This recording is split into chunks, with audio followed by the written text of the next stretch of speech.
Bem, colegas, após nosso intervalo, vamos dar seguimento à nossa sessão de julgamento do período da manhã do dia 13 de julho de 2021. Os próximos itens da pauta são os itens 48 e 49, ambos do mesmo contribuinte, Leopoldino de Abreu Neto, itens 48 e 49, de relatoria da conselheira Renata. Você vai fazer a leitura na ordem da pauta, Renata? Vou fazer sim. Então tá. Colegas, item 48, Leopoldino de Abreu Neto. Item 48, pode iniciar a leitura, Renata. Então, esse caso, eu acho que dá até para dar uma resumida, é uma resolução, é um caso de TR, né? Esse caso é de 2006, 2007 e 2008. Aí, vou aqui no voto e vou ler só alguns pequenos trechos para vocês, tá? Então, aqui no quinto, primeiro, segundo, terceiro, quarto, quinto parágrafo, considerando que o período autuado, exercício de 2006, 2007 e 2008, bem como a data de constituição do crédito tributário, com ciência do lançamento pelo contribuinte aos 26/7/2011, conforme comprova o AR de folha 6, impõe-se verificar se houve ou não antecipação do pagamento do tributo relativamente ao exercício de 2006, ainda que parcial, pois em caso positivo terá havido a decadência do direito do fisco de constituir o crédito tributário em relação a esse exercício, no caso só 2006. Sobre o tema, adoto o seguinte trecho do voto proferido pelo eminente conselheiro Gregório Heckmann Jr., em julgamento recentemente proferido por este colegiado em caso semelhante, com as adaptações necessárias em datas e valores para ajustá-lo ao presente caso concreto. E aqui eu deixo aqui no voto que eu estou usando do Greg, nessa parte destacada. No presente caso, esse contribuinte tomou ciência do auto de infração aos 26/7/2011, conforme se infere do artigo 6. Como o presente processo se refere aos exercícios de 2006, 2007 e 2008, o fisco teria perdido o direito de constituir o crédito tributário relativamente ao exercício de 2006, em face do transcurso do lustro decadencial, na hipótese de ser aplicada a regra prevista no artigo 150, parágrafo 4 do CTE.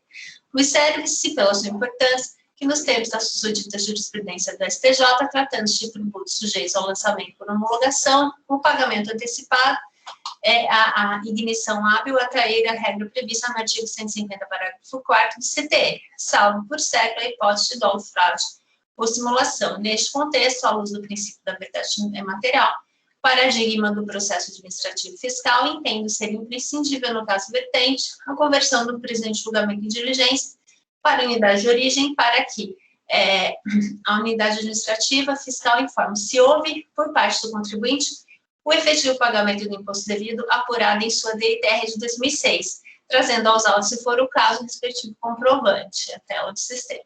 Caso não localizado, não localize e identifique tal informação em seus sistemas, a autoridade administrativa fiscal deve intimar o contribuinte para apresentar o comprovante do efetivo pagamento do imposto devido apurado em sua DTR de 2006, se houver, né? Então, anoto que deve constar das informações acima a data do recolhimento do imposto por parte do contribuinte, caso efetivado. Prestadas essas informações, retorne os autos deste conselho para prosseguimento do recurso voluntário. Então, para este caso, o voto é este.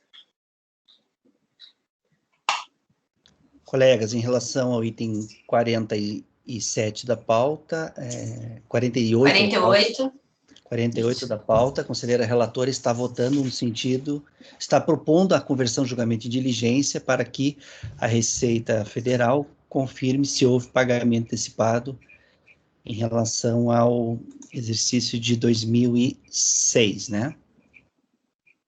Sim. Tá. Alguém gostaria de comentar a proposta de resolução ou processo? Não? Francisco, como que você vota? Eu acompanho a relatora. Gregório? Relatora. Márcio? Relatora. Rafael? Relatora, presidente. Ricardo? Relatora também, senhor presidente. Ana? Relatora. Eu também acompanho a relatora. Então, para o item 48 da pauta, do contribuinte Leopoldino de Abreu Neto, ficará assim o resultado. Resolvem os membros do colegiado, por unanimidade de votos, converter o julgamento de diligência para que a unidade de origem da Secretaria Especial da Receita Federal do Brasil instrua os autos com as informações solicitadas nos termos do voto que segue na resolução, tá? Resolução, então, em relação ao item 48 da pauta, do contribuinte Leopoldino de Abreu Neto. Vamos agora ao item 49, também do contribuinte Leopoldino de Abreu Neto. Item 49, pode iniciar a leitura, Renata. Tá, eu vou direto ao voto. Este caso é exigência do tributo relativamente ao mesmo imóvel, cuja a gente fez a resolução anteriormente, mas esse é do período de 2009 e 2010. Então, eu vou direto ao voto, se necessário, a gente retorna o relatório. O recurso é tempestivo e preenche os demais requisitos para mais de admissibilidade, pelo que ele conhece. Conforme acima brevemente relatado, o presente recurso voluntário foi interposto de decisão que julgou improcedente a impugnação apresentada contra o lançamento de TR dos exercícios de 2009 e 2010, em decorrência da glosa de áreas declaradas como de preservação permanente, de reserva legal, e da alteração do valor da terra nua de acordo com o sistema de preços de terras CIPT da RFB. Relata a autoridade fiscal que, intimada a comprovar mediante documentação que lhe foi solicitada as áreas ambientais e o valor da terra nua declaradas, o contribuinte não atendeu a intimação para apresentação dos documentos, ensejando a glosa integral das áreas declaradas, bem como o arbitramento do valor da terra nua pelo CIPT, conforme autoriza a legislação de regência. Notificado o lançamento, o contribuinte apresentou impugnação, alegando em síntese que a Lei 9393 não exige a verbação da área de reserva legal no CRI para fins de isenção do ITR, conforme jurisprudência reiterada do STJ e do TRF da 4ª Região. De todo modo, anexo aos autos cópia da matrícula do imóvel que comprova a verbação de 46,8 hectares da área de reserva legal. B. O artigo 10, parágrafo 7 da Lei 9393 contrapõe-se ao artigo 17-O, parágrafo 1º da Lei 6932 de 81, que dispunha sobre ser necessária a apresentação do ADA e a jurisprudência no sentido da necessidade desse documento para fins de isenção do ITR. Ademais, anexa laudo que comprova a existência de imóveis de 77,6539 hectares de área de preservação permanente. C. A integralidade da propriedade é passível de utilização, com exceção de 2,0654 hectares ocupados com benfeitorias e campos, é coberta por floresta nativa, não podendo ser tributada, independentemente da existência de reserva legal, de área de preservação permanente ou de área. D. O laudo comprova a existência das áreas de isenção, bem como o valor da terra nua e a alíquota aplicável ao caso, em valor muito inferior àquela constatada pela RFB. Vou autorar essa palavra. O lançamento foi ratificado pela DRJ de Campo Grande e entendeu o correto procedimento adotado pela autoridade fiscal. Em seu recurso, o recorrente alega em síntese que, mais recentemente, o STJ pacificou o entendimento no sentido de que, para a exclusão da tributação das áreas de reserva legal, é obrigatória a verbação da reserva legal, e é ilegal a exigência de ato declaratório ambiental, cita precedentes. 2.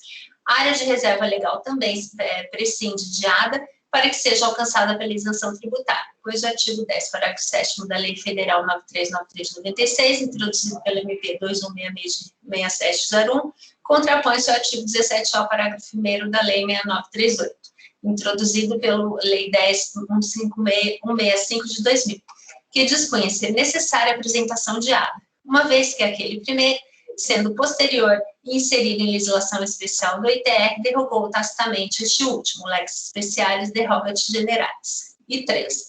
Afirma que a área de reserva legal está devidamente averbada na matrícula do imóvel, conforme comprova a certidão anexada aos autos à folha 177 e 180, e que o laudo técnico também anexo comprova a existência de áreas isentas de 77,6539 hectares de preservação permanente e 98 hectares de área coberta com vegetação nativa no bioma Mata Atlântica. Conforme se verifica da decisão recorrida, entendeu o julgador de primeira instância que o julgador de primeira instância ratificou o entendimento da autoridade lançadora por entender que, sobra umas palavrinhas, embora haja verbação de 46,8 hectares de reserva legal à margem da matrícula do imóvel, nem mesmo esta área pode ser excluída da tributação do ITR pela falta de apresentação de ADA ao IBAMA, conforme determina o parágrafo 1º do artigo 17-O da Lei 6938, com redação dada pela Lei 10.165 de 2000. Somente o laudo técnico sem apresentação do ADA tem coestivo ao IBAMA e sem as especificações e indicações das áreas de preservação permanente na forma do artigo 2º da Lei 4.771/65, não é suficiente para a exclusão das áreas de interesse ambiental da tributação do ITR. Quando aos posicionamentos jurisprudenciais dos tribunais, somente se aplicam aos casos que foram proferidos conforme mencionado no item A deste voto. D. A afirmação de que quase toda a propriedade não é passível de utilização, mas ocupada por floresta nativa, independentemente de se tratar de reserva legal ou preservação permanente, ou de apresentação de ADA e, consequentemente, não poder ser tributada, vai de encontro com a legislação que trata do assunto, conforme detalhado nos itens anteriores, com a exigência legal de apresentação tempestiva do ADA ao IBAMA, a verbação da reserva legal à margem da matrícula do imóvel e especificação das áreas de preservação permanente. Apenas o laudo notado aos autos não é suficiente para a exclusão das áreas de interesse ambiental da tributação do ITR, conforme já exaustivamente especificado neste voto. Pois bem, das áreas de reserva legal de preservação permanente. Entendo que, de fato, o ato declaratório ambiental não é o único documento hábil a amparar o direito à exclusão das áreas de reserva legal de preservação permanente do âmbito da incidência do ITR. Aí eu tenho aqui a minha fundamentação, que vocês conhecem, tá? E eu passo aqui para esse parágrafo aqui embaixo. Por outro lado, a exclusão das áreas ambientais da base de incidência do ITR, cuja existência decorra de outras hipóteses, como diretamente da lei, por exemplo, não pode ser entendida como uma redução com base no ato declaratório ambiental ADA, nem pode ser condicionada à apresentação desse documento. Aí, vou pular mais este parágrafo. Assim, entendo que a apresentação do ADA não pode ser condição indispensável para a exclusão das áreas de preservação permanente, de reserva legal, ou de reserva particular do patrimônio natural, de que tratam os artigos 2º, 6º e 16 da Lei 4771, da base de cálculo ITR, se sua existência está demonstrada por outros elementos. Não se pode prescindir, evidentemente, da prova de que essas áreas efetivamente existem. Nesse sentido, é o entendimento do STJ, tanto no que diz respeito às áreas de reserva legal, quanto às áreas de preservação permanente, conforme julgados abaixo, citados apenas ilustrativamente. Aí eu cito o julgado que trata da área de reserva legal, e aqui embaixo. Atente-se para o fato, todavia, no caso de área de reserva legal, que a verbação à margem da matrícula do imóvel, conforme o entendimento do STJ, é imprescindível.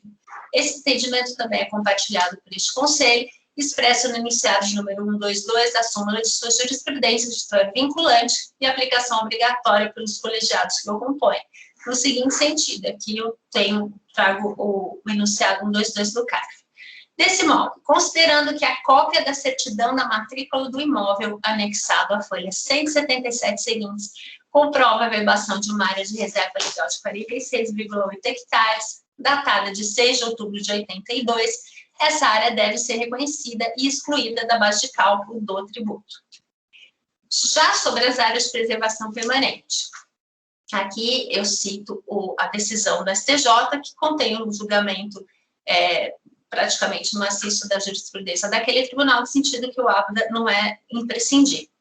Observe-se que no parecer, cito o parecer aqui, que eu vou pôr a leitura que eu acabei de ler para vocês, o parecer da PGFN. No presente caso, o recorrente declarou nas DITRs dos exercícios de 2009 e de 2010 a existência de 77,6 hectares de área de preservação permanente no imóvel e anexou aos autos, com a impugnação, laudo técnico e de avaliação da terra nua de imóvel rural, elaborado por engenheiro florestal, acompanhado da correlata anotação de responsabilidade técnica.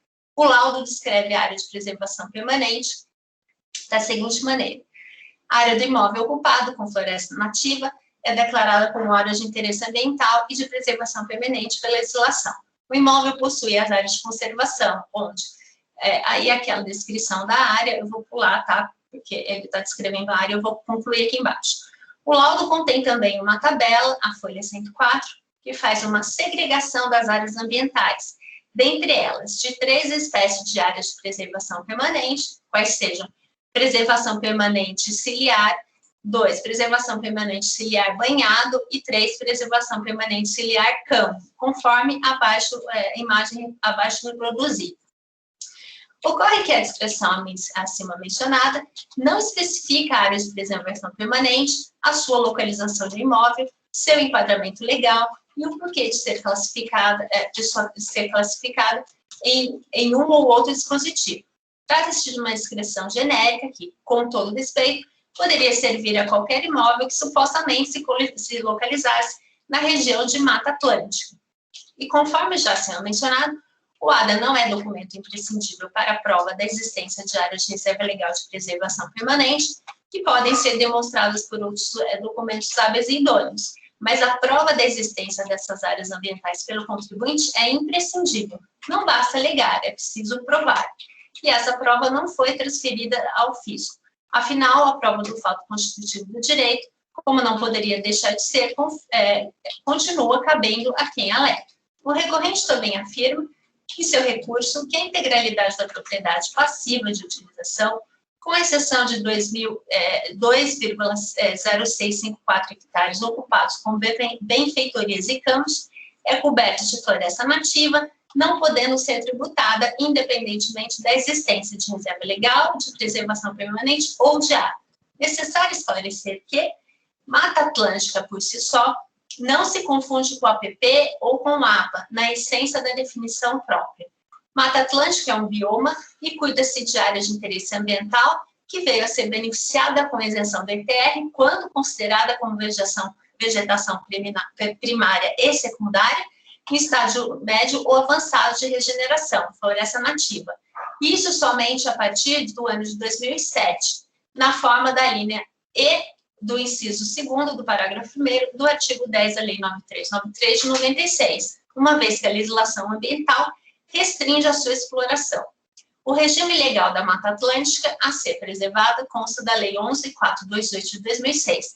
Eventualmente, no regime anterior à Lei 11.428, a Mata Atlântica poderia até gozar de isenção, desde que caracterizada a vegetação primária e secundária em estágio médio ou avançado de regeneração, que ateste ser área imprestável para qualquer exploração rural, aplicando-se à linha B ou à linha C, inciso 2º do parágrafo 1º do artigo 10 da Lei 9393 de 96. Por fim, as áreas de florestas nativas só gozarão da isenção de ITR a partir de 2007, quando considerada e comprovada como vegetação primária e secundária em estágio médio ou avançado de regeneração.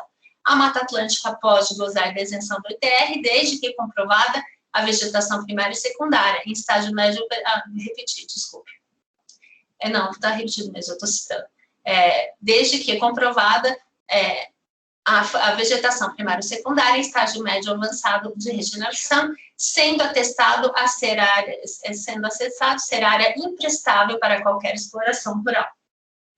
Nesse ponto, embora o laudo apresentado na mesma tabela acima reproduzida aponte que 141,5098 hectares do imóvel é ocupado por vegetação nativa em estágio médio avançado de regeneração, entendo que essas informações não são suficientes para demonstrar o que pretende, pois não há relatório fotográfico com detalhamento de espécies florestais, maiores esclarecimentos acerca da vistoria, especificação e apontamento do grau da vegetação de porte florestal, da vegetação nativa na área ambiental protegida, do potencial ecológico da vegetação florestal ou outras informações relevantes que atestem o bioma Mata Atlântica nos termos do que dispõe a legislação. Assim, o laudo apresentado pelo recorrente não se presta à finalidade de demonstrar a existência do imóvel tanto da área de preservação permanente como da cobertura vegetal de Mata Atlântica. E assim, eu concluo que eu voto por dar provimento parcial ao recurso voluntário para restabelecer a isenção tributária sobre 46,8 hectares de área de reserva legal.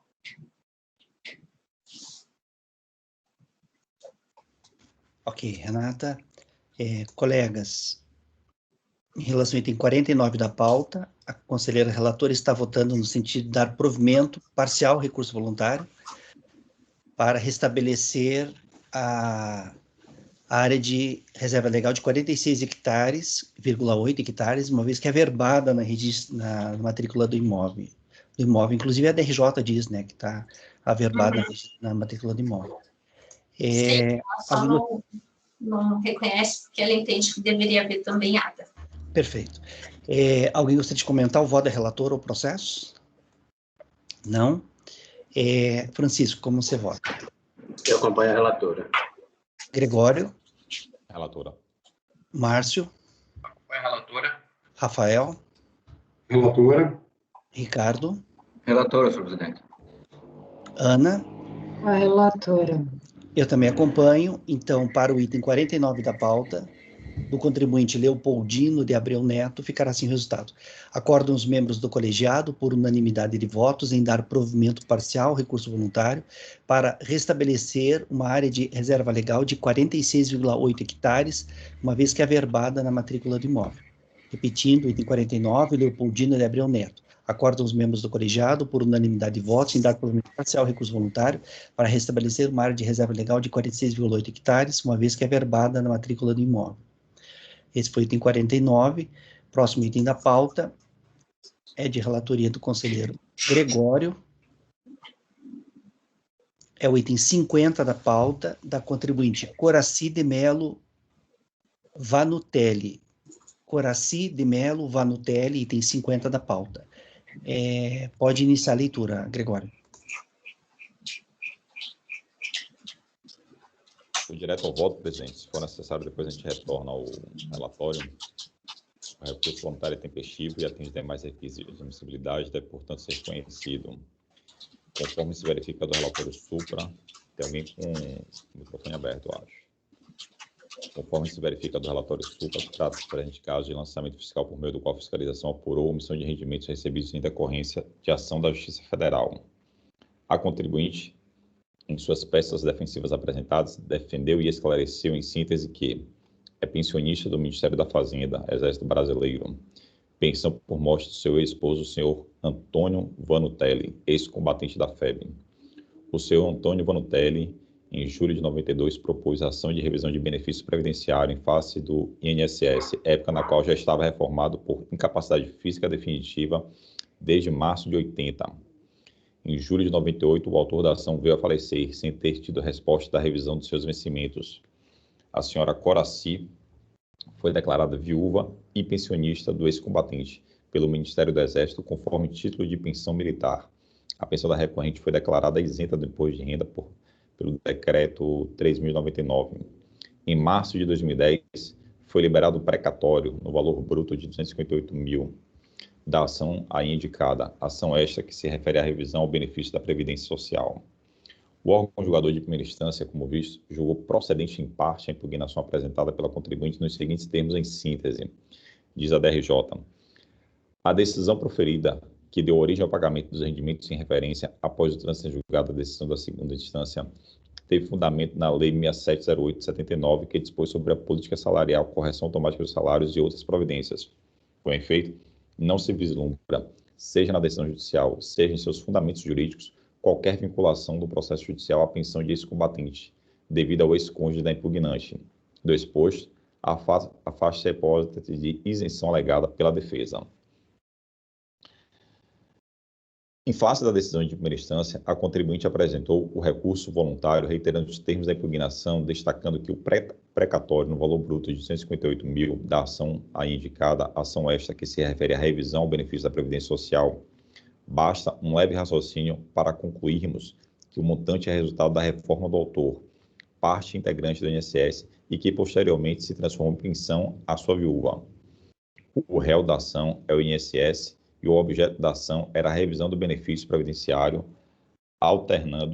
alertando mais uma vez que o autor e esposa da recorrente não tinha outro benefício junto à Previdência Social, ele era militar das Forças Armadas. Pois bem, a razão assiste à recorrente. Sobre o tema, aí eu vou trazer toda a legislação que trata da questão da isenção em relação à pensão de ex-combatente da FEB, e na sequência eu faço um resumo. Como se vê, o artigo 53 do ATCT da Constituição Federal de 88 não estabelece por si só isenção do imposto de renda em relação aos valores recebidos em decorrência da pensão especial paga a ex-combatente que tenha efetivamente participado de operações bélicas durante a Segunda Guerra Mundial. Para fazer jus ao benefício fiscal previsto no artigo 6º, inciso 12 da Lei 773 de 88, é imperiosa a demonstração e comprovação de que a pensão especial seja em decorrência de uma das hipóteses previstas em legislação específica, acima demonstradas, qual seja. Então, você tem os vários decretos que regulamentam a matéria e você tem que enquadrar dentro de um desses decretos para você fazer jus à isenção. No caso em análise, a contribuinte apresentou os seguintes documentos e esclarecimentos: cópia do Diário Oficial da União, edição do dia 1º de abril de 80, com a publicação da portaria número 29 de março de 80, reformando o senhor Antônio Vanutelli a partir de agosto de 79, data da constatação da sua incapacidade física definitiva. Cópia do título de pensão militar, datado de fevereiro de 99, declarando que Coraci de Melo Vanutelli tem direito, na condição de viúva, à pensão militar a partir de julho de 98, deixada pelo senhor Antônio Vanutelli. Cópia da nota número 201, de junho de 2008, do Tribunal de Contas da União, determinando que seja isenta do desconto de imposto de renda a pensionista Coraci de Melo Vanutelli, viúva do primeiro tenente reformado Antônio Vanutelli, falecido em julho de 98, devido a estar amparada pelo inciso, e aí cita o dispositivo do regulamento de imposto de renda então vigente. Cópia da petição inicial da ação de revisão de benefícios previdenciários ajuizada pelo senhor Vanutelli, em face do INSS em julho de 92, destacando que, e aí os termos da petição inicial dessa ação de revisão de benefício: o autor foi aposentado em fevereiro de 72, com 9,40 salários mínimos, percebendo benefício especial de ex-combatente, apurado pela Lei 429763. Ocorre que, com o advento da Constituição Federal, o artigo 58 das disposições transitórias determinou que os benefícios da prestação continuada, já concedidos na data da promulgação da Constituição, fossem revistos para o fim de restabelecer o poder aquisitivo, expresso em número de salários mínimos. A autarquia ré, entretanto, não obstante o mandamento constitucional, deixou de rever o benefício do autor, causando-lhe graves prejuízos. Então, esse é o objeto daquela ação judicial. Cópia da sentença da ação judicial, julgando procedente em parte referida à ação, condenando o INSS a reajustar o benefício até abril de 89, pagando as diferenças correlatas com juros, correção monetária e notificatícios na forma da fundamentação.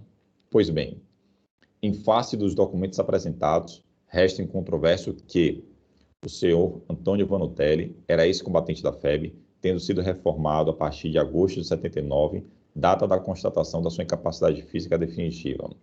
O senhor Antônio Vanutelli, em julho de 92, ajuizou a ação de revisão de seu benefício previdenciário. O senhor Antônio Vanutelli, em julho de 98, no curso, portanto, da susoditação fiscal, aqui é o falecimento dele, né? Eu vou acrescentar, faltou essa informação. A senhora Coraci de Melo Vanutelli, ora recorrente na condição de viúva, teve reconhecido o seu direito à pensão militar deixada pelo senhor Antônio Vanutelli.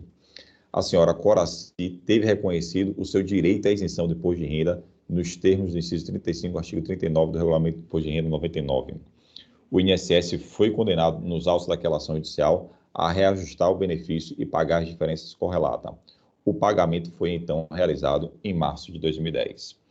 Como se vê, resta claro e evidente que o valor apontado pela fiscalização como omissão de rendimentos tributáveis refere-se, em verdade, a valores recebidos pela contribuinte a título de pensão de ex-combatente da FEB, cuja isenção já restou reconhecida nos termos do inciso 35, artigo 39 do Regulamento do Imposto de Renda 99, impondo-se, por conseguinte, o provimento do recurso voluntário em análise, com o consequente cancelamento do crédito tributário lançado. Ante o exposto, concluo o voto no sentido de dar provimento ao recurso voluntário, reconhecendo-se a isenção do imposto de renda da pessoa física em relação ao valor de R$ 258.850,09, lançado como omissão pela autoridade administrativa fiscal. É como eu voto, presidente. Ok, Gregório. O único motivo da DRJ foi a aparente, até então, falta de vinculação do processo judicial com a pensão, né? De ex-combatente, né? Correto. E essas informações aqui a mais vieram depois com o recurso, né? A DRJ não teve acesso a isso. Ela apresentou, ela adicionou, Justamente. Trouxe. Para afastar o fundamento da DRJ, ela complementou a prova documental. Perfeito. Então, tá. Alguém gostaria de comentar o voto do relator ou o processo? Dele, eu quero comentar assim um negócio, perguntar na verdade. Ô Greg, como é que você entende a questão da relação jurídico-tributária? Porque o autor da ação, embora a natureza seja a revisão da pensão, que é isento, era o marido dela e não ela. Não teria que inventariar esse dinheiro, embora o isento do imposto de renda. Mas a relação jurídica processual era o marido. Mas ela é pensionista, né? Então, mas o dinheiro é decorrente de uma ação judicial. Tá. O autor da ação é o marido. Tá. Se ela recebeu, teria que vir por meio de um inventário. Embora a natureza seja isenta do imposto de renda. Concordo. Mas não teria que Seria isenta também, porque ela teria recebido o título de herança. Seria isenta, né? Teria relação... Eu estou perguntando, porque o processo número 106 da pauta é exatamente... Não natureza militar, mas é um recebimento de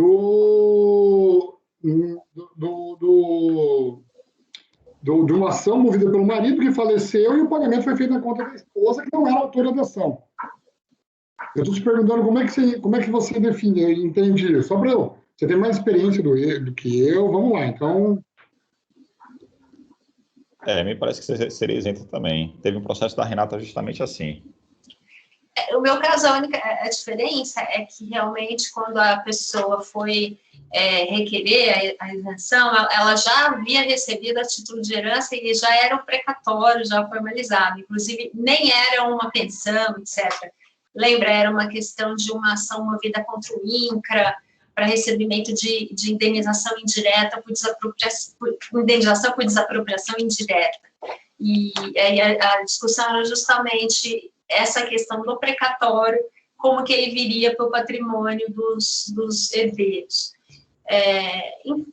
Aqui, no caso do Greg, como ele faleceu no curso da ação, no curso isso sequer foi aventado. Não, porque isso acabou virando uma herança no curso do procedimento.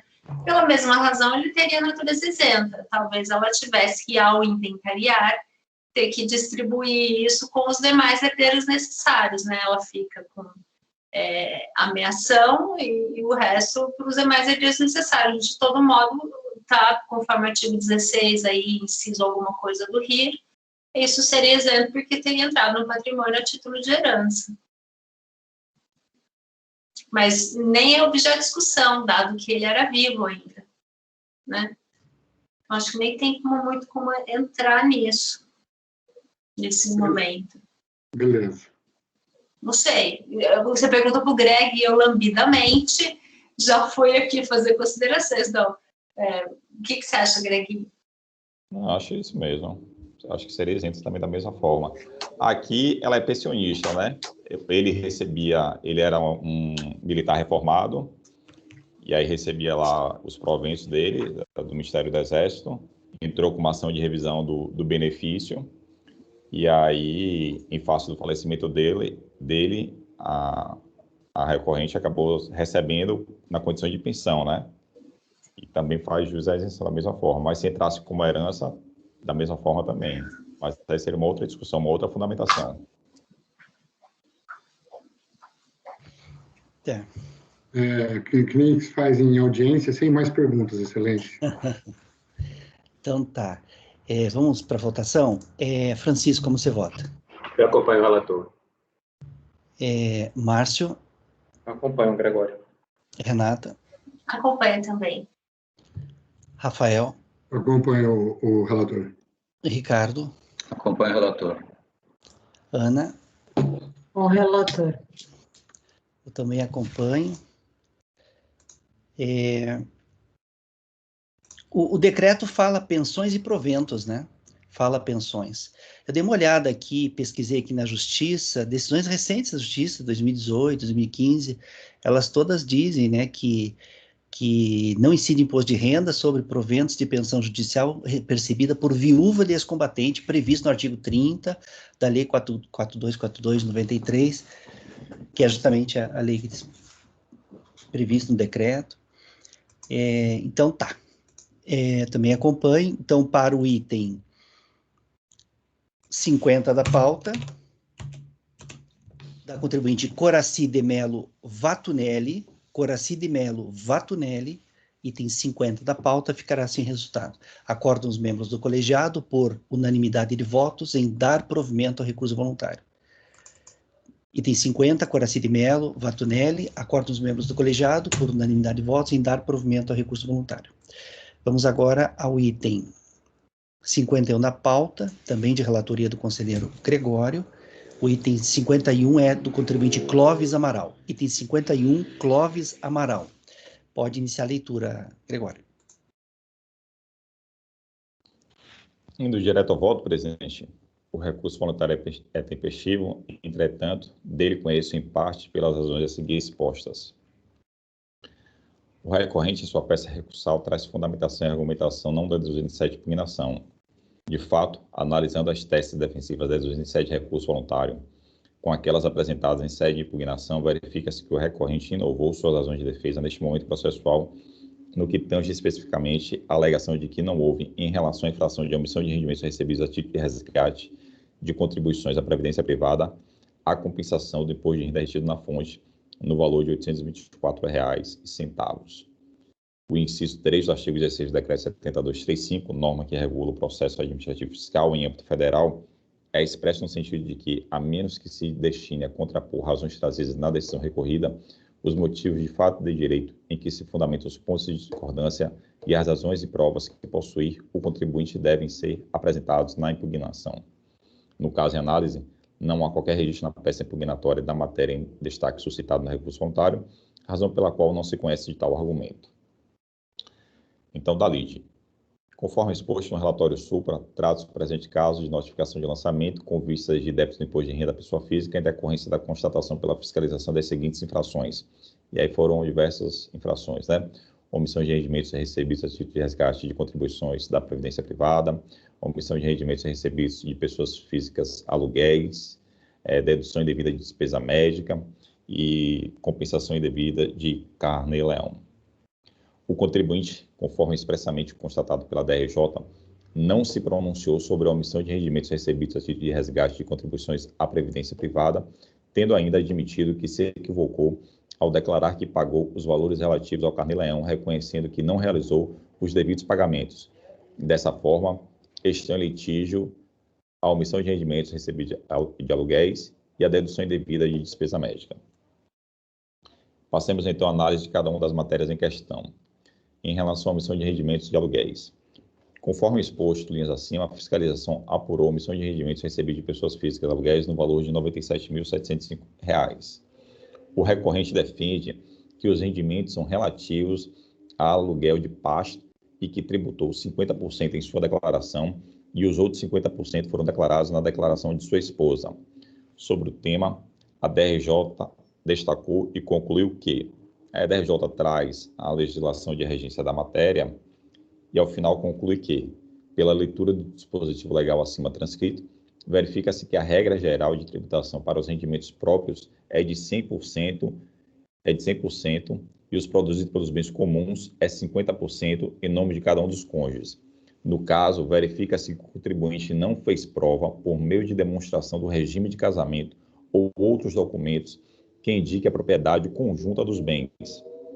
Assim, considerando que os contratos de locação juntados aos autos, bem como a informação de parte dos rendimentos na declaração de imposto de renda, indicam como único beneficiário do rendimento o contribuinte e não havendo prova da existência de que os bens explorados economicamente sejam de propriedade comum do casal, prevalece a regra de tributação pela totalidade em nome do contribuinte.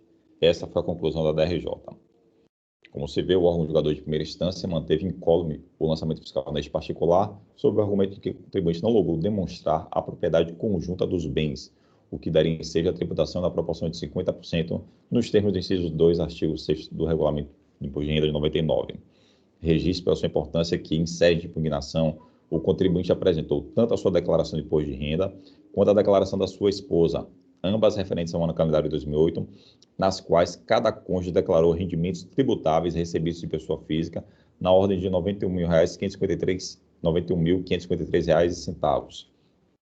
O somatório dos valores em questão, que totaliza R$ 183.107, por sua vez, é ligeiramente superior àquele apurado pela fiscalização no montante de R$ 180.418, constante no relatório de malha.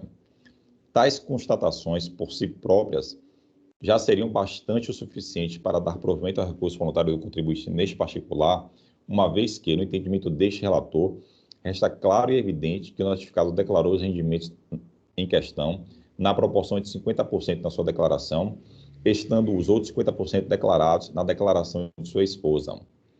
Concluir de forma diversa configuraria enriquecimento sem causa do Estado.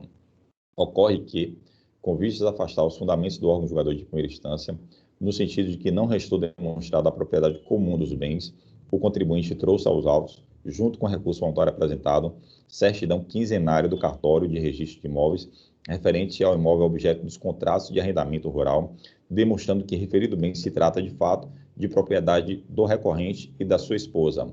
Vide folha 167, 195 e 211. Neste contexto, voto por dar provimento ao recurso voluntário do contribuinte neste particular, cancelando-se o lançamento em relação à infração de omissão de rendimentos aluguéis recebidos de pessoas físicas. Da dedução indevida de despesas médicas.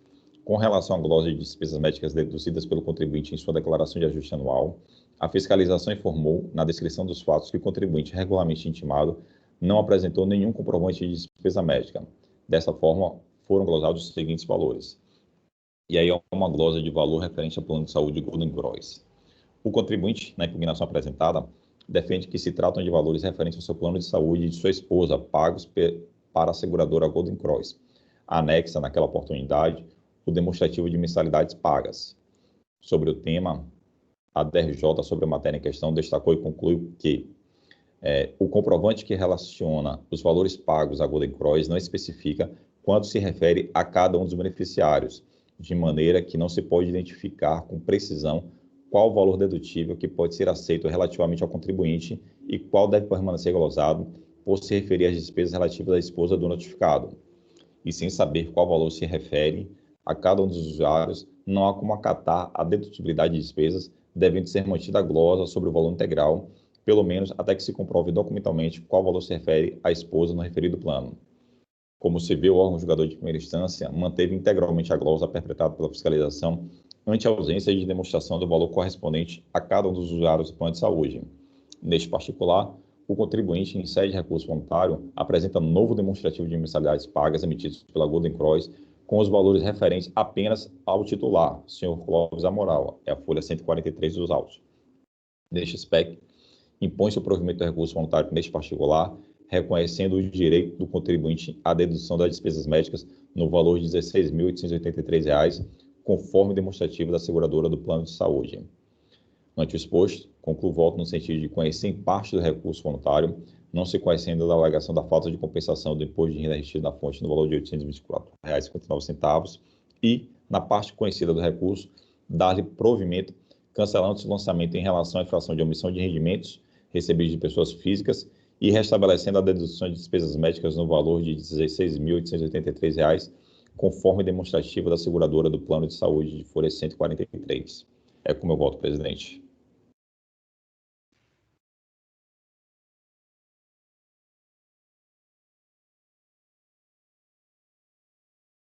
Ok, Gregório. Colegas, em relação ao item 51 da pauta, o conselheiro relator está votando no sentido de conhecer parcialmente do recurso voluntário, e na parte conhecida está dando provimento. É integral daí na parte conhecida, né, Gregório? Isso. Na parte conhecida.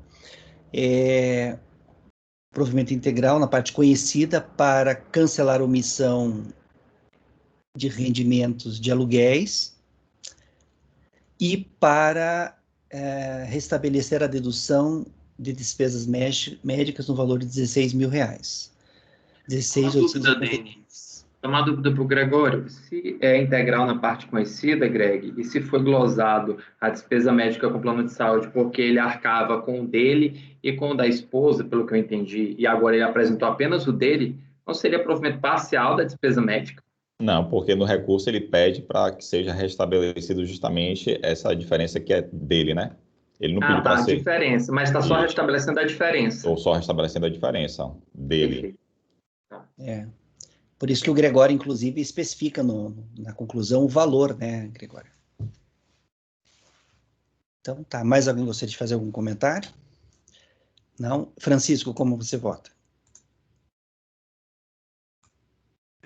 Eu tô com uma duvidazinha aqui ainda, Gregório.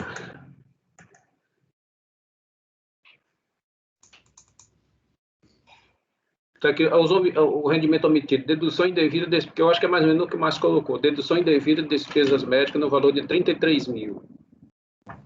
Porque...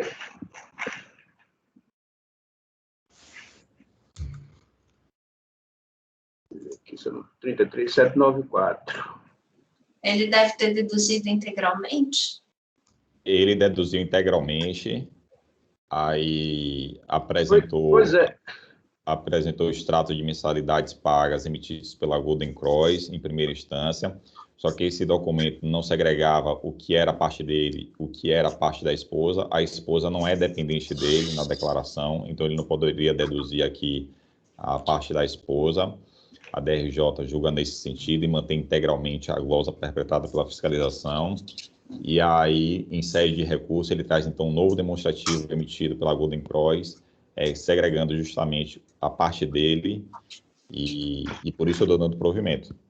Não, mas é justamente, não seria parcial, não? Porque seria, o que ele dizia foi 33, aí ele comprovou 16, e você está dando, e você está... Mas ele está pedindo 16 no recurso, ele não está pedindo 33 no recurso. No recurso ele pede, restabeleça aqui a minha dedução da minha parte do plano de saúde. Beleza, eu vou restabelecer. É porque se não ficar bem amarradinho, de repente a unidade lá tem dificuldade de dizer, ela vai, você dá o recurso, você dá provimento integral, talvez, não sei se eu estou... É que o Gregório, na conclusão do voto, ele está dizendo, ele não está dando provimento, ele não está restabelecendo a dedução de despesa médica, simplesmente. Voto por Aí está definindo o valor. Está definindo o valor. Aí amarra, é verdade. Ele não está dando provimento em relação à glosa de despesa médica, né? Ele está restabelecendo aquele valor, né, fechado. E ainda ele fala, conforme demonstrativo de folha tal da segurança, né? Então, tem ali, eu acho que está bem amarrado, assim, né? Está condicionado de votar, Francisco? Estou. Como você vota? Eu acompanho. Márcio? Relator. Renata? Acompanho também. Rafael? Relator. Ricardo? Acompanho o relator. Ana? O relator. Eu também acompanho. Então, para o item 51 da pauta, do contribuinte Clóvis Amaral, ficará assim o resultado. Acordam os membros do colegiado, por unanimidade de votos, em conhecer em parte do recurso voluntário, não se conhecendo da alegação de falta de compensação do imposto de renda retido na fonte no valor de R$ 824,59, uma vez, falta de inovação recursal, né, Gregório? Uma vez que tal alegação não foi levada ao conhecimento e apreciação da autoridade julgadora de primeira instância, representando inovação recursal. E, na parte conhecida do recurso, dar-lhe provimento, cancelando-se o lançamento em relação à infração de omissão de rendimentos, entre parênteses, aluguéis, recebidos de pessoas físicas, e restabelecendo a dedução de despesas médicas no valor de R$ 16.883, conforme demonstrativo da seguradora do plano de saúde, de folha 143, tá? Então, colegas, para o item 51 da pauta, do contribuinte Clóvis Amaral, conhecimento parcial, e na parte conhecida está sendo dado provimento ao recurso. Está sendo, então, restabelecida a dedução de R$ 16.883 de despesa médica e cancelada a omissão referente aos aluguéis recebidos de pessoas físicas. Essa é a edição para o item 51 da pauta, do contribuinte Clóvis Amaral. O próximo item da pauta é do conselheiro Rafael, de relatoria do Rafael. O contribuinte é Edélcio Wagner Benassi. Edélcio Wagner Benassi, item 52 da pauta, do conselheiro Rafael. Item 52 pode iniciar a leitura, Rafael. Eu vou ler o relatório do acordo guerreado, porque ele é curto aqui e é bem objetivo. Contra o contribuinte assim identificado, foi lavrado um auto de infração de folha 6 e 7 relativo ao imposto de renda sobre as pessoas físicas do ano calendário 2002, exercício 2003, que apurou o saldo nulo de imposto a pagar ou a restituir em decorrência da constatação de dedução indevida do imposto de renda retido na fonte relativo a rendimentos de aplicação financeiras no Bank Boston, Banco Múltiplo, e é de tributação exclusiva na fonte. Consta ainda, a folha 7, que o total dos rendimentos tributáveis foi alterado em razão da exclusão dos rendimentos de aplicação financeira, sujeitos à tributação exclusiva na fonte, erroneamente informados na linha de rendimentos tributáveis na declaração. Certificado o lançamento em 23 de outubro de 2006, folha 12, o contribuinte apresentou impugnação, folha 3, em 25 de 10 de 2006, alegando: o total dos rendimentos recebidos do Banco de Boston são diferença salarial e não de aplicação financeira. Posteriormente, os autos foram baixados em diligência para que a fonte pagadora dos rendimentos se manifestasse a respeito da natureza dos rendimentos pagos ao contribuinte, folhas 24, 27 e 28. Em 23 de 1 de 2012, folha 29, a fonte pagadora apresentou esclarecimento, folha 31, e o contribuinte se manifestou a folha 55, em 11 de janeiro de 2012, apresentando os documentos de folha 56 a 61. Por unanimidade, julgou improcedente a impugnação. Intimado em 8 de junho de 2012, a R de folha 70, o contribuinte depois recurso voluntário, folha 73 a 75, e documentos, folha 76 a 92, no qual protestou pela reforma da decisão.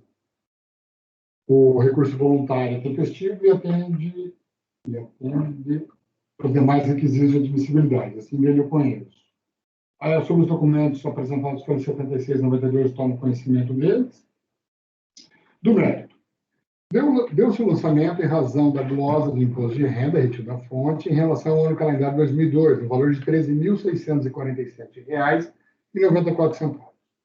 Antes do julgamento pela DRJ, o feito foi baixado em diligência para a intimação da pessoa jurídica Bank Boston Banco Múltiplo S.A., sucedido pelo Itaú Bank S.A., explicasse o motivo da natureza do IRRF, folha 27, vindo a prestar informações à folha 31, que,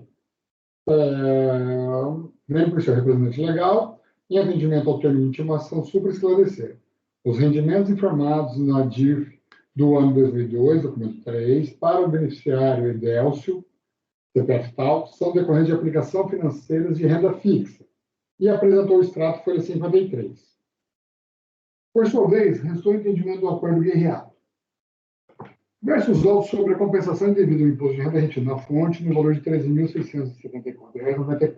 Conforme DIF de folha 21/22, o valor retido refere-se a rendimentos de aplicações financeiras da pessoa física. Não obstante o contribuinte alegar que os rendimentos recebidos do Bank Boston, sucedido pelo Itaú, são de natureza salarial, a sua carteira de trabalho, por ele mesmo apresentado, indica sua saída da instituição financeira em 98, folha 57. Assim, no ano calendário 2002, o contribuinte não possuía mais vínculo empregatício com a fonte pagadora. Ademais, baixados os autos em diligência, a fonte pagadora confirmou que os rendimentos pagos ao impugnante no ano calendário 2002 são decorrentes de aplicações financeiras, cuja tributação é exclusiva na fonte, folha 31. Quanto ao comprovante de rendimentos, folha 9, desacompanhados de outros documentos, como comprovantes de pagamentos mensais ou ainda de comprovantes de ação trabalhista, não pode ser acolhido, haja vista a confirmação das informações prestadas na DIF pela fonte pagadora e o desligamento do contribuinte da instituição financeira ainda em 98. Isso foi posto no sentido de considerar improcedente a impugnação apresentada.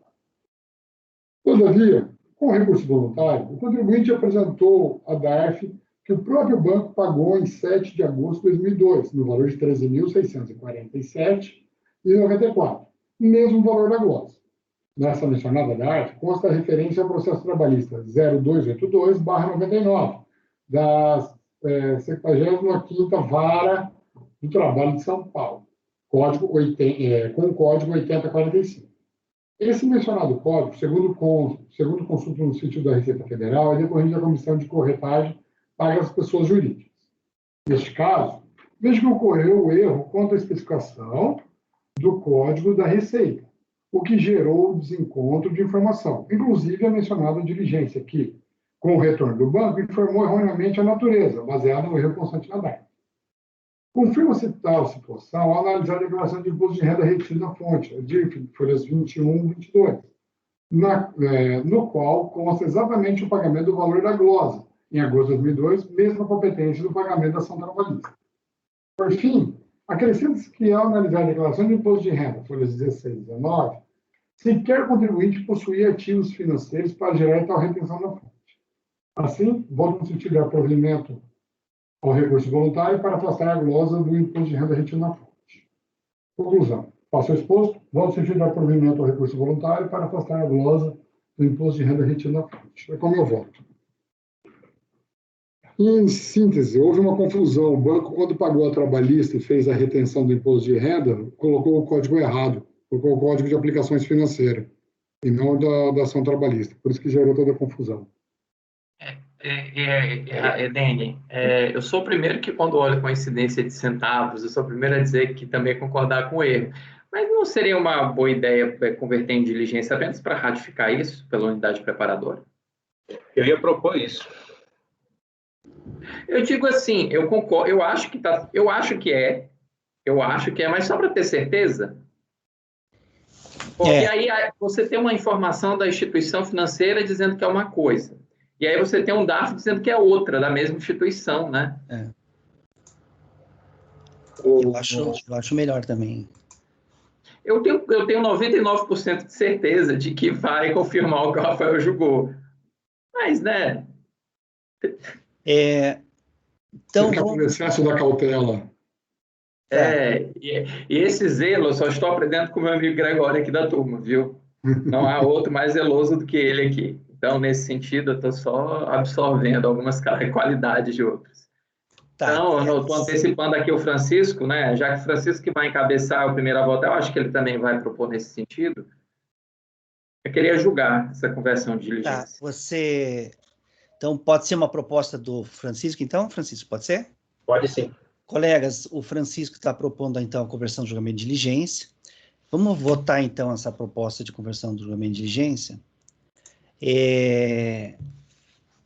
Gregório, como você vota na proposta?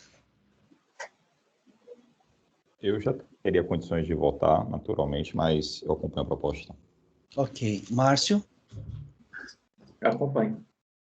Já pensou se ele dissesse que não? Eu não entendi. Renata? Acompanho também. Rafael, você acompanha a proposta? Eu acompanho, só que daí eu vou pedir para o Márcio fazer a questão, só para indicar, Márcio, eu sei que tem diferença do código. Como indicou um código errado e você sabe qual é o código certo, depois passa para mim o número certinho, ou pelo menos a redação, só para não ter... Eu também não fazer uma minuta equivocada aí. Eu te auxilio, assim, já que você acompanhou também a conversão. Obrigado. Eu acompanho a proposta de diligência. Ok. Ricardo? Muito pertinente a diligência. Acompanha, então, Acompanho. Né? Ana?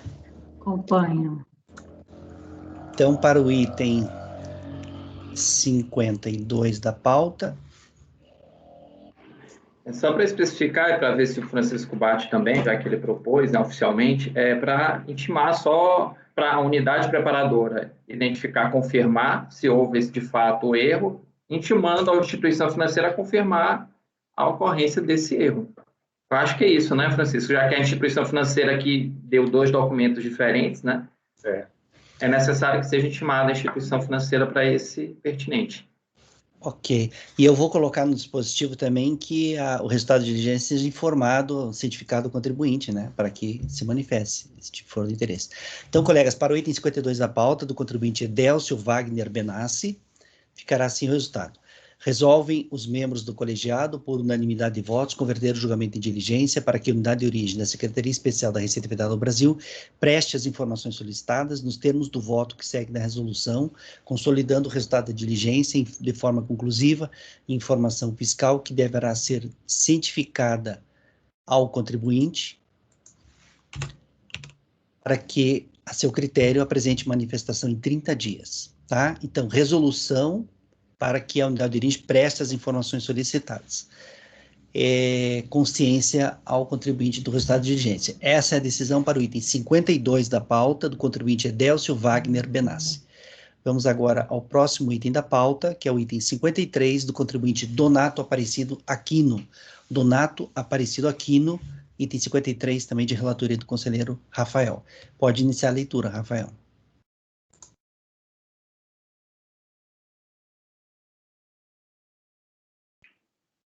Por transcrever a situação fática dos autos, adota o relatório do Acórdão 735-764 da Sexta da RJ de Florianópolis, folhas 192 e 203. Verso o presente processo sobre o auto de infração de folhas 3 a 18, lavrado contra o contribuinte em PIB, com vistas à contribuição de crédito tributário referente ao imposto de renda da pessoa física no valor de R$ 367.085,46, além de multa de ofício proporcional a 75% do valor do imposto não recolhido e juros moratórios, relativamente aos anos calendários 2006 e 2007. Segundo escreve a autoridade autuante, na descrição dos fatos de enquadramento legal contidos no feito, folha 5 a 13, o lançamento do imposto calculado com os mencionados conceptuários legais decorreu da omissão de rendimentos, tendo em vista a ocorrência de acréscimo patrimonial descoberto, constatado em face do excesso de aplicações sobre a origem, não respaldados os rendimentos declarados comprovados, e que foi apurado conforme demonstrativos mensais de evolução patrimonial, folhas 19 e 20, 24 e 25, nos meses de janeiro de 2006 a junho de 2007, e evidenciando consoante a planilha em reais abaixo produzido, é que ele reproduz as planilhas. Mais precisamente, relata a fiscalização de ter lavrado o termo de início do procedimento fiscal por meio do qual o contribuinte fiscalizado foi cientificado de que, com base nos contratos particulares de promessa de compra e venda de imóvel, nos recibos de quitação de parcelas fornecidos à Secretaria da Receita Federal do Brasil pela construtora Mendonça Júnior Limitada, foi constatado que o intimado adquiriu os imóveis nas seguintes apartamentos número 203 e 903, tipo A, integrantes do empreendimento Capim Macio Residências, situado à Rua Industrial João da Mota, sem número, bairro Capim Macio, Natal, Rio Grande do Norte, adquiridos pelo valor total de 190 mil. E apartamento 103, bloco A, integrante do empreendimento solar Candelária Residência Service, situado à Rua Lafayette, Lamartine, bairro Candelária, em Natal, Rio Grande do Norte, adquirido pelo valor total de R$ 65 mil. Analisando a documentação supracitada, foi verificado que nos anos calendários de 2006 e 2007, o intimado efetuou pagamentos à consultora Mendonça Júnior para a quitação dos imóveis adquiridos nos seguintes valores: os apartamentos 203 e 903, em 2006 de 120 mil e 2007 de 60 mil.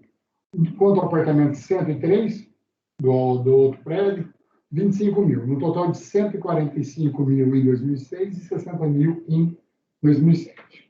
Examinando a relação de bens e direitos que integra a declaração de imposto de renda da pessoa física nos anos calendários 2006 e 2007, foi constatado que os imóveis supracitados não foram informados nas declarações dos mencionados anos calendários. Em razão disso, relata a fiscalização que o contribuinte foi intimado a atender às solicitações seguintes. Aí tem aqui as solicitações apresentadas e tal. Foi feita a impugnação, que foi julgada improcedente, conforme a emenda que eu destaquei aqui. Intimado em 12 de novembro de 2014, a RT foi 207, contribuinte interpôs recurso voluntário, foi 211 a 218, no qual protestou pela reforma da decisão. Sem contar razões ao relator.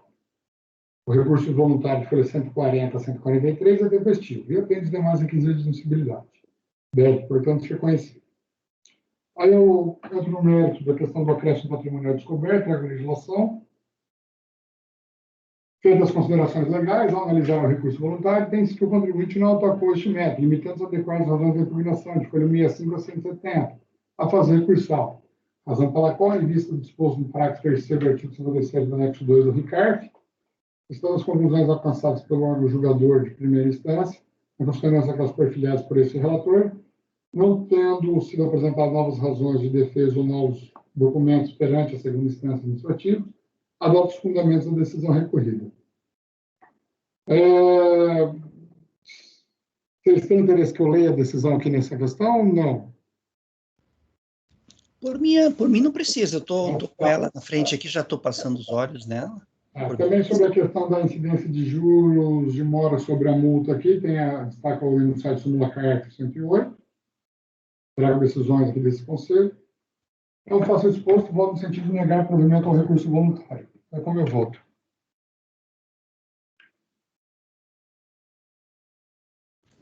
Ok, Rafael. Colegas, em relação ao item 53 da pauta, o conselheiro relator está votando no sentido de negar provimento ao recurso voluntário. Alguém gostaria de comentar o voto do relator ou o processo? Não? Francisco, como você vota? Eu acompanho o relator. Gregório? Só um segundo para ainda. Ok.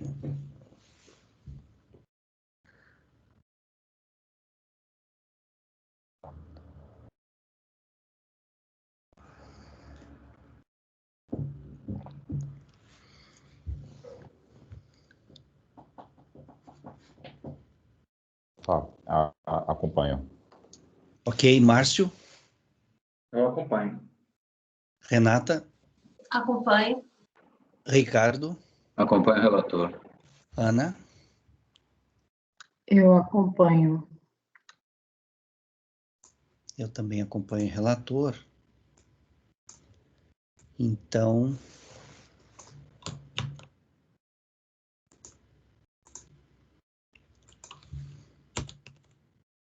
o item 53 da pauta do contribuinte Donato Aparecido de Aquino ficará assim o resultado. Acordam os membros do colegiado, por unanimidade de votos, em negar o provimento ao recurso voluntário.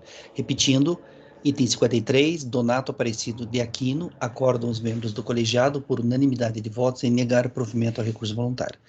Vamos agora para o item 54 da pauta, do contribuinte Frederico. Deixa eu ver o horário aqui. 9 minutos. A gente consegue fazer isso em 9 minutos? Renata? Parece passar um pouquinho, mas pouca coisa. Então tá. Item 54 da pauta, do contribuinte Frederico Serrano Doblas. Frederico Serrano Doblas, item 54. Se for possível resumir, relatório e voto, a gente agradece se conseguir resumir, tá? Então, item 54, pode iniciar a leitura, Renata. Eu vou direto ao voto, aí se vocês acharem necessário, a gente volta para o relatório. O recurso é tempestivo, mas deve ser conhecido... Ele está na pasta? Estamos sem o Eu não voto na fui? pasta. Não está lá? Não. Ai, gente, perdão, eu esqueci.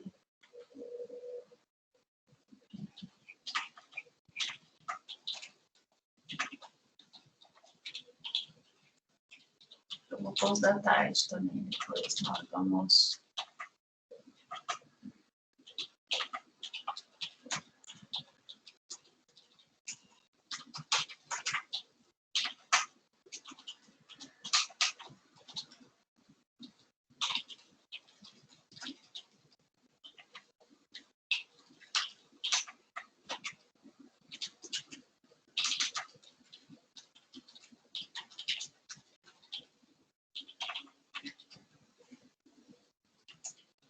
Pronto. Já foi, já abri aqui. Perdão, viu? Posso ler, então? Pode, então, Renata. O recurso é tempestivo, mas deve ser conhecido em parte. Isso porque os argumentos de defesa apresentados pelo recorrente, no sentido 1, da nulidade do procedimento fiscal, em decorrência do decurso do prazo de 120 dias, da emissão do mandado de procedimento fiscal, e 2, do caráter confiscatório da multa imposta no percentual de 75% do tributo cobrado, trata-se de argumentos novos e inéditos, não foram apresentados ao julgador de primeira instância e, portanto, não podem ser conhecidos nessa instância de julgamento em face do fenômeno processual da preclusão. Aí eu trago toda aquela parte doutrinária, que vocês sabem, que sustenta esse entendimento, aqui os entendimentos, os precedentes do CARF, nesse mesmo sentido, e concluo que, desse modo, essas matérias, somente alegadas em grau de recurso, não serão conhecidas. Seguindo, mérito dos depósitos bancários de origem não comprovada. O recorrente, ao longo do procedimento fiscal, não comprovou a origem dos valores creditados em suas contas bancárias no período fiscalizado, o que caracteriza a omissão de receita ou rendimento sujeitos a lançamento de ofício, conforme prevê o artigo 849 do Rio de 99, na redação que lhe foi conferida pelo artigo 42 da Lei 9.430.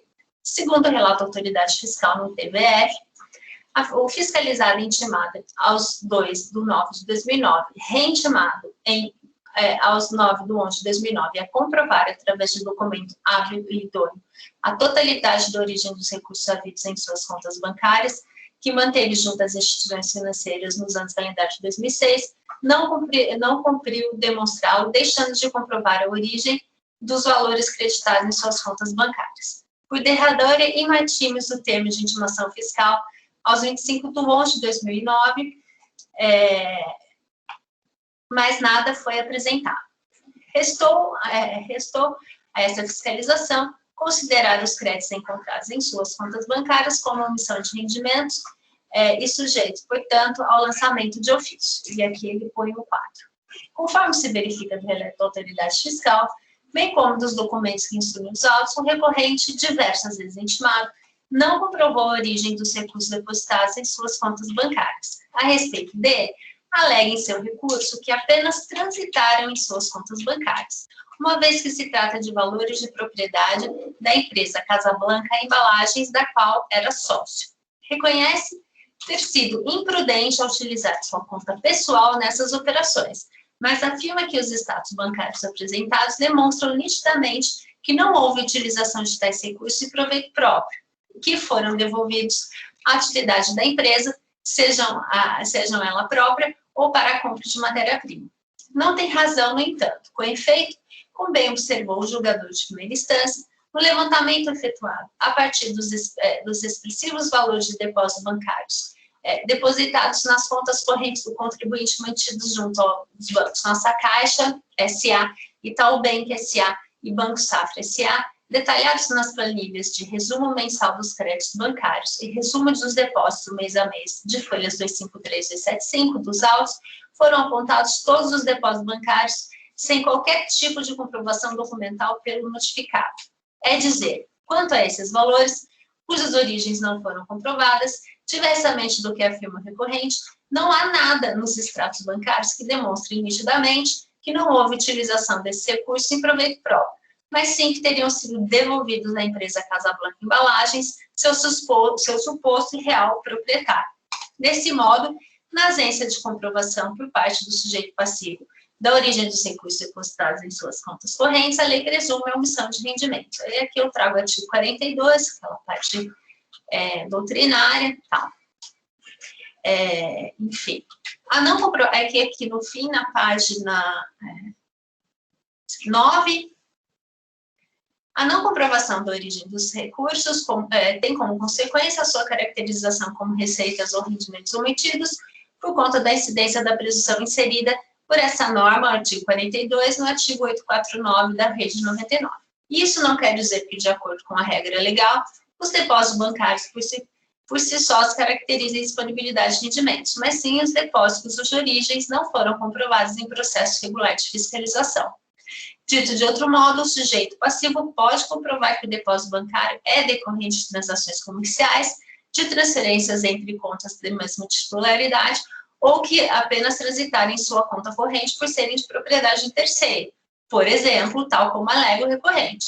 Mas, se não o fizer de forma cabal e idônea, incide a norma de presunção e esses recursos serão considerados como rendimentos omitidos. Aí aqui eu trago o julgado do STJ, que ratifica a legitimidade do lançamento com base no artigo 42, e eu poderia acrescentar aqui também, não fiz isso porque ainda não existia, um processo antigo, o julgamento recente do STF, que considerou constitucional o artigo 42 da Lei 9.405. Desse modo, era ônus do recorrente demonstrar a origem dos depósitos realizados em suas contas bancárias e não da autoridade fiscal, demonstrar que houve omissão de rendimentos, razão pela qual, não tendo o recorrente comprovado nos autos origem dos depósitos questionados, restou caracterizada a infração consistente e omissão de rendimentos caracterizada por depósitos bancários de origem não comprovada.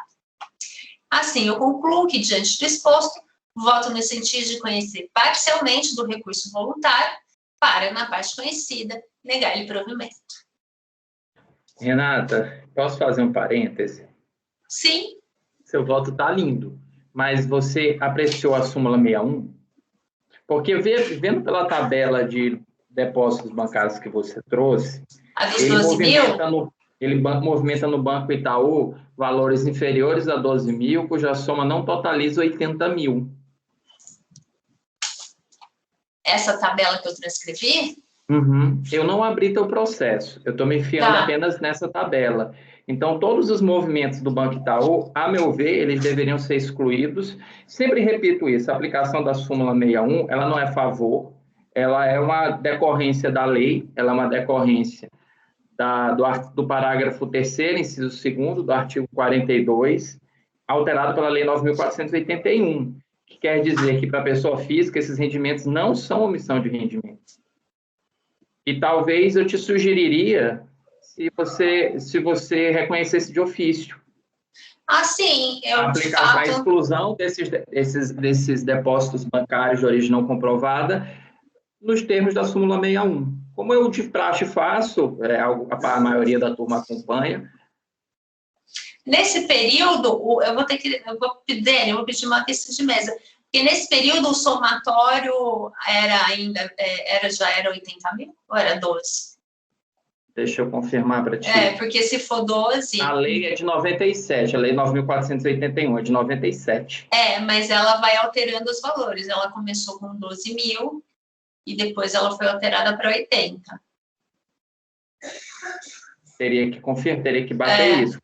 Qual é o ano calendário mesmo? O ano calendário... 2006. 2006. Eu acho que sim. Eu acho que sim, porque a lei fala assim, o artigo 4º dessa lei, os valores a que se refere o inciso tal, do parágrafo tal, passam a ser de 12 mil e 80 mil, respectivamente. Então ela abrange. Sim. 97. Eu te sugeriria, mas caso contrário, se você não acabar só uma sugestão, eu ia divergir para dar maior amplitude, para conhecer de ofício, para dar processo parcial. Eu acho que você tem razão, eu de fato não atentei para esse ponto. Mas sem problema, eu nem preciso da vista de mesa dele. Eu altero esse valor, então, de ofício excluo os valores cujos depósitos são inferiores a 12 mil e cujo somatório não ultrapassa 80, que são justamente de fato os que estão aqui na conta 45, 88, 85, 07 do Banco Itaú, que somam 26.410. Sim, muito obrigada, agradeço muito. Nada. É fácil especificar na decisão os depósitos bancários na conta tal do Banco Itaú, pronto. O lançamento deve ser anterior. Tá certo. Obrigado por acolher, então, Renata. Imagina, eu acho que isso está certíssimo. Está na lei, o que é certo é certo. Eu que, de fato, não atentei. Como às vezes eu atento de olhar antes de tudo a decadência. Hoje em dia eu já não estou mais fazendo isso, eu estou bem atento. A primeira coisa que eu vejo é a decadência.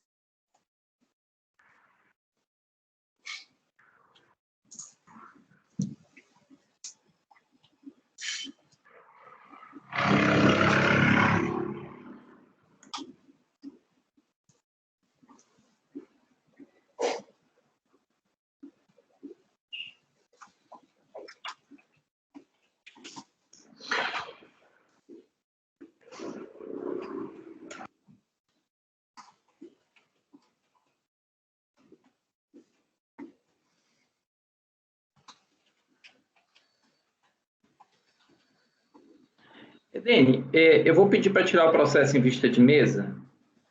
Vou te explicar por quê. Porque eu só não olhei o processo, eu olhei a tabela. E eu não sei se esses valores na tabela são consolidados ou se é um lançamento para cada um, entendeu? Porque se eles forem consolidados, podem ter lançamentos também que somados podem ultrapassar 80. Enfim, eu precisaria analisar melhor. Mas só analisando a tabela, se ela for consolidada, eu concordo com a minha proposta que eu sugeri para a Renata, mas se ela não for consolidada, ou se ela for consolidada, aí pode ter problema, porque podem ter lançamentos inferiores a 12 mil e que totalizam mais de 80 mil. Então, precisaria analisar o processo. Sim. Eu pediria para tirar em vista de mesa, tá? Ok, então, colegas, item 54 da pauta, vista de mesa para o Márcio. Eu vou olhar também.